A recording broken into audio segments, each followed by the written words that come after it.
ஐயா காமராஜ் ஐயா அவர்கள் அழைப்பார்கள். ஐயா, அடுத்து வரவங்க யாருன்னு சொல்லிட்டு நீங்க சொல்லிருங்க. வரிசை பட்டியல் உங்ககிட்ட இருக்கு, அதனால நீங்க சொல்லிருங்க அடுத்து யார் வராங்கன்னு. நன்றிங்க ஐயா. நன்றி ஐயா அவர்களே.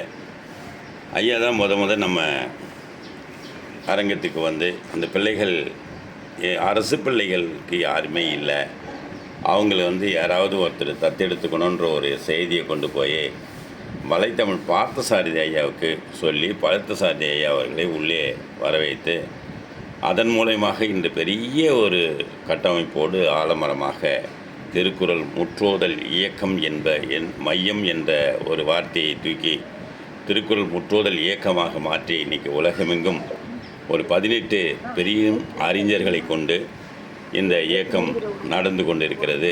அதன் மூலமாக இந்த தமிழ்நாட்டிலே ஒவ்வொரு மாவட்டத்துக்கும் 2000 புத்தகங்கள் ஒவ்வொரு மாவட்டத்திலும் வழங்கி ஒரு மாவட்டத்திலும் ஒருங்கிணைப்பாளர்களை நியமித்து மிகப்பெரிய எழுச்சியை கொண்டு வந்திருக்கிற வலைத்தமிழ் பார்த்தசாரதி ஐயா அவர்கள், அவருடைய குடும்பங்கள், அதே போல் இந்த இணைய வழியிலே எங்களுக்கெல்லாம் பேருதவியாக இருக்கிற வலைத்தமிழ் சுரேஷ் ஐயா, அவர் தான் வந்து இந்த இணையத்துக்கெல்லாம் நம்ம கேட்கும்போதெல்லாம் நம்ம வந்து இது பண்ணுறார். இன்னமும் ஐயா உள்ளே வந்திருக்காங்க, அவர்களையும் வருக என வரவேற்று, வலைத்தமிழ் பார்த்தசாரதி ஐயாவையும் வருக என வரவேற்று, திருக்குறள் செங்குட்டுவன் ஐயா, நீங்கள் ஒரு 10 திருக்குறள் சொன்னால் போதும் 1 லிட்டர் பெட்ரோல் போடுவார் கரூரில், அவர்களையும் வருக என வரவேற்று, இப்போது முதலாவதாக பிரம்மநாயகம் ஐயா டெல்லியிலிருந்து வந்திருக்காங்க. ஐயா பிரம்மநாயகம் ஐயா வாழ்த்துரை வழங்க வரவேற்கிறேன். வாருங்கள் ஐயா. மகிழ்ச்சியா, அழைத்ததற்கு நன்றி. நானும் உங்களைப் போல் ஒரு மாணவன் தான்.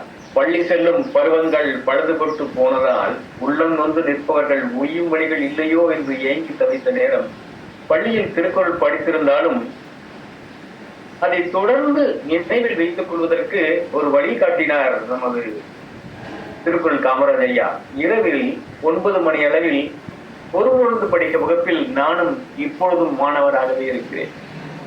திருக்குறளை தொட்டாலும் கை மணக்கும், படித்தால் கண் மணக்கும், கேட்டால் செவி மணக்கும், சொன்னால் வாய் மணக்கும், எண்ணினால் இதயம் மணக்கும், செய்யா மொழியனும் வடமொழி வேதத்தினும் பொய்யா மொழியிலும் இத்தமிழ் மறையே எல்லா மொழிகளிலும் எல்லா மறையிலும் எல்லா நூல்களிலும் சிறந்தது என்பதை நான் மாற்றி சொல்லுவேன்.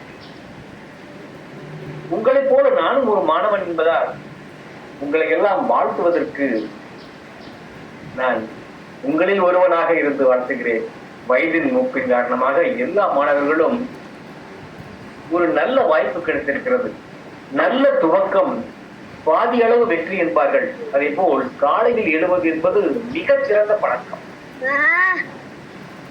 இதனால் தாங்கள் வாழ்வில் மிகச் சிறந்த இடத்திற்கு உயரத்தை அடையப் போகிறீர்கள், சிகரத்தை தொடப் போகிறீர்கள். தொடர்ந்து திருக்குறளை தினமும் படியுங்கள்.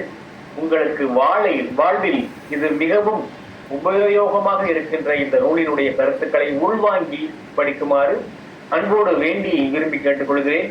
கரும்பு தின்ன கூலி கொடுப்பது போல இந்த குறளை நீங்கள் படித்தால் உங்களுக்கு பரிசுகள் பணமாகவும் பொருளாகவும் கிடைத்துக் கொண்டிருக்கின்றன. நல்லதொரு அரிய வாய்ப்பை பயன்படுத்தி தங்கள் வாழ்வில் அனைவரும் முன்னேற வேண்டும் என்று வேண்டி விரும்பி கேட்டுக்கொண்டு இடம் சாருகிறேன். நன்றி, வணக்கம்.